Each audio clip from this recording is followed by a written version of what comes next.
Hello students, welcome once again. Students, आज हम high school के स्टूडेंट्स के लिए नया सेट लेकर आए हैं डीजे। इसका कोड है 817 डीजे। ये क्वेश्चन पेपर 2023 के एग्ज़ाम में आया था और ग्रामर के पोर्शन हम आजकल सॉल्व कर रहे हैं। तो इस वीडियो में हम ग्रामर के क्वेश्चन सॉल्व करेंगे जिसे हमें OMR शीट में नहीं करना होता, आंसर शीट में लिखना होता है। हाई स्कूल ग्रामर में क्वेश्चन नंबर 4 पर ये क्वेश्चन आता है, rewrite the following sentence by changing in indirect speech. ये सेंटेंस है डायरेक्ट लिखा हुआ, डायरेक्ट सेंटेंस है, इसे हमें इनडायरेक्ट सेंटेंस में कन्वर्ट करना है। Ram said to his friend, where are you going. Ram ने अपने फ्रेंड से कहा, तुम कहाँ जा रहे हो। तो ये क्वेश्चन, ये जो सेंटेंस है, ये रिलेटेड है इंटेरोगेटिव सेंटेंसेस से। इस वाक्य में प्रश्न पूछा जा रहा है, राम अपने फ्रेंड से पूछता है कि तुम कहाँ जा रहे हो। तो इसके अकॉर्डिंग हम यहाँ सेड टू को चेंज करके लिखेंगे asked. Ram asked his friend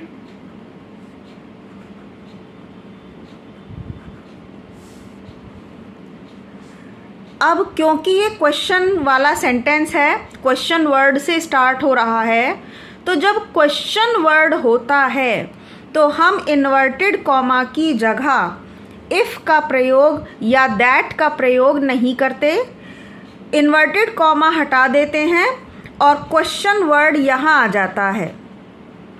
जैसे अब हमने यहाँ वेयर का वेयर लिख दिया, इन्वर्टेड कॉमा का प्रयोग नहीं करते। और दूसरी बात, यहाँ पर हेल्पिंग वर्ब से ये सेंटेंस शुरू नहीं था, इसलिए इफ़ का प्रयोग भी हम नहीं करेंगे।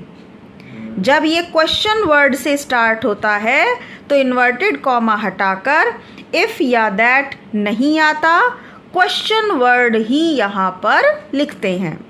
और उसके बाद जो बाकी का वाक्य हमारा बचा है, अब हम इसे एक साधारण वाक्य, एक अफर्मेटिव सेंटेंस की तरह लिखेंगे।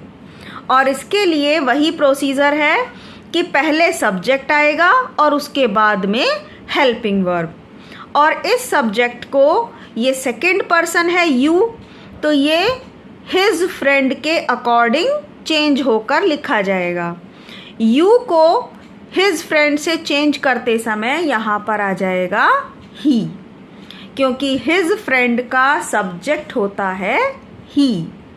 तो ही के बाद हम लिखेंगे हेल्पिंग वर्ब, और शुरू में पास्ट टेंस है तो आर नहीं आएगा, यहाँ पर आएगा वॉज। अब ये प्रेजेंट टेंस पास्ट में बदल जाएगा, ही वॉज गोइंग। ये चेंजेस स्टूडेंट्स को थोड़ा समझने में देर लगती है, लेकिन ये एक बहुत ज़रूरी चीज़ है और यहीं पर अक्सर बच्चे कंफ्यूज हो जाते हैं। तो आप कंफ्यूज मत होइए। आई होप आपको ये इनडायरेक्ट समझ में आया होगा। आगे हमारा बी क्वेश्चन आता है, change the following into passive voice. ये वाक्य एक्टिव लिखा हुआ है, he did not help me, और अब हम इस वाक्य को पैसिव वॉइस पे चेंज करेंगे।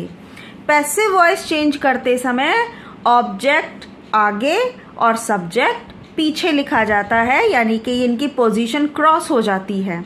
ऑब्जेक्ट को सब्जेक्ट की जगह और सब्जेक्ट को ऑब्जेक्ट की जगह। मी को जब हम सब्जेक्ट बनाकर लिखेंगे तो आएगा आई। अब यहाँ दिया गया है डिड नॉट। डिड होता है पास्ट इंडेफिनिट, और इसे हम पैसिव वॉइस बनाते समय कॉन्टिन्यूअस में, यानी कि वॉज में बदल देंगे, क्योंकि आई के साथ वॉज वर में से कौन सा आता है, वॉज। आई के साथ वर नहीं लिखते, वॉज आता है। I was not.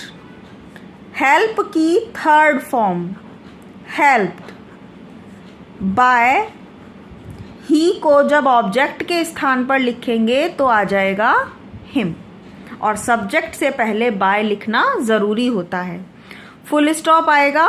और हाँ, एक चीज़ मैं भूल गई, डायरेक्ट इनडायरेक्ट बनाते समय अब हम इस प्रश्नवाचक वाक्य को साधारण बनाने के बाद फुल स्टॉप का प्रयोग करेंगे, क्वेश्चन मार्क नहीं आएगा।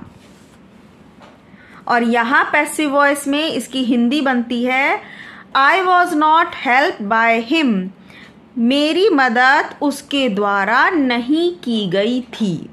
तो उसके द्वारा, बाय हिम। वर्ब की हमेशा थर्ड फॉर्म आती है पैसिव वॉइस में। और इसके बाद है sentence C, punctuate the following. Punctuate का मतलब है capital letter, inverted comma, comma और दूसरे बहुत सारे मार्क हमें यूज़ करने हैं, फुल स्टॉप, क्वेश्चन मार्क। ये सारी चीज़ें ध्यान रखकर हमें इस सेंटेंस को सही लिखना है। तो सबसे पहले द का T capital, the teacher said to the students. यहाँ तक ऐसे ही आ जाएगा। ये सेंटेंस कुछ डायरेक्ट सेंटेंस की तरह होते हैं जिसे हमें इन्वर्टेड कॉमा करके लिखना है। सेड टू अगर आ रहा है वाक्य में तो डेफिनेटली इसमें कॉमा और फिर इन्वर्टेड कॉमा का प्रयोग किया जाएगा, क्योंकि सेड टू का मतलब है कहा। टीचर ने स्टूडेंट्स से कहा। एक बात तो ये कंप्लीट हो गई। तो अब इसके बाद हम लगाएंगे कॉमा, और जो बात टीचर कह रही है, do not plug the flowers, इस बात को इन्वर्टेड कॉमा में लिखेंगे। अब यहाँ डू नॉट जो है डी कैपिटल बनेगा, उसके बाद ऐसे ही आ जाएगा do not plug the flowers. और ये सेंटेंस कंप्लीट होने के बाद फुल स्टॉप और ऊपर इन्वर्टेड कॉमा क्लोज। ये हो गया पंक्चुएट। तो पंक्चुएशन बहुत ही आसान है और 2 मार्क्स का ये क्वेश्चन है, तो आपको फुल मार्क्स ज़रूर मिल जाएंगे। और इसके बाद नेक्स्ट क्वेश्चन आता है D, translate the following into English. कल मैं बाजार जा रहा था, इंग्लिश में ट्रांसलेशन करनी है। और पहला सेंटेंस दिया गया है पास्ट कॉन्टिन्यूअस, जा रहा था। येस्टरडे आई वॉज गोइंग, मैं की इंग्लिश आ गई आई के साथ वॉज, जा रहा, ये कॉन्टिन्यूअस टेंस है तो वर्ब में आईएनजी का प्रयोग करेंगे। Yesterday I was going to market. रास्ते में एक बूढ़ा व्यक्ति मिला, एन ओल्ड मैन, एक बूढ़ा व्यक्ति।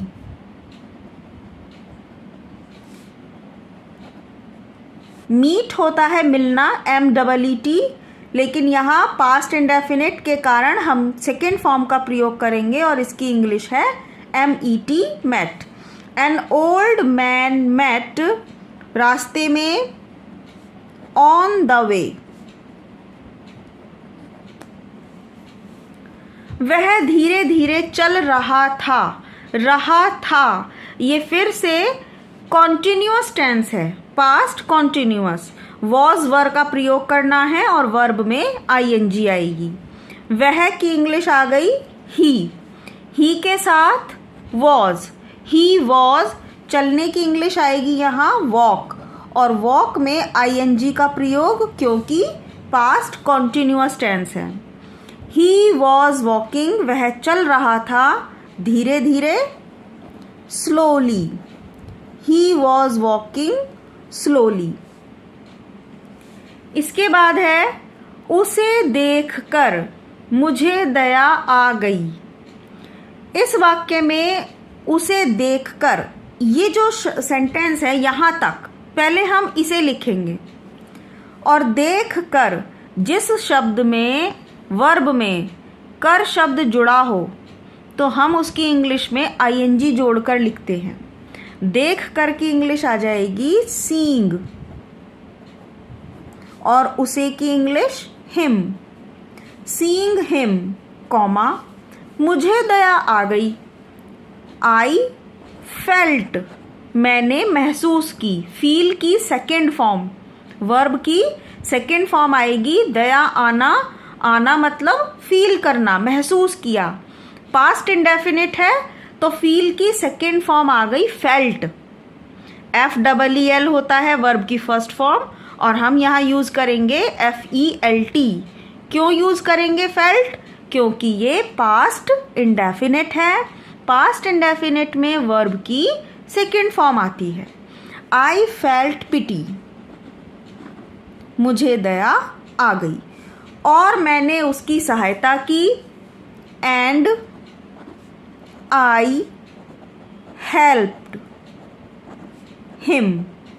ये वाक्य भी पास्ट इंडेफिनिट है, सहायता की। पास्ट इंडेफिनिट में वर्ब की second form. I think students कि आपको ये ट्रांसलेशन समझ में आई होगी। ट्रांसलेशन से रिलेटेड मैंने एक प्लेलिस्ट भी बना रखी है जो आज तक के यूपी बोर्ड एग्ज़ाम में जितनी भी ट्रांसलेशन आई हैं आज तक की उनसे रिलेटेड है। तो डिस्क्रिप्शन बॉक्स में आपको उसका भी लिंक मिल जाएगा। प्लीज़ चैनल पर विज़िट कीजिए। अगर चैनल को सब्सक्राइब नहीं किया है तो चैनल को सब्सक्राइब कर लीजिएगा। वीडियो अच्छी लगी हो, समझ में आई हो तो लाइक ज़रूर कीजिएगा। Thank you so much. मिलते हैं नेक्स्ट वीडियो में।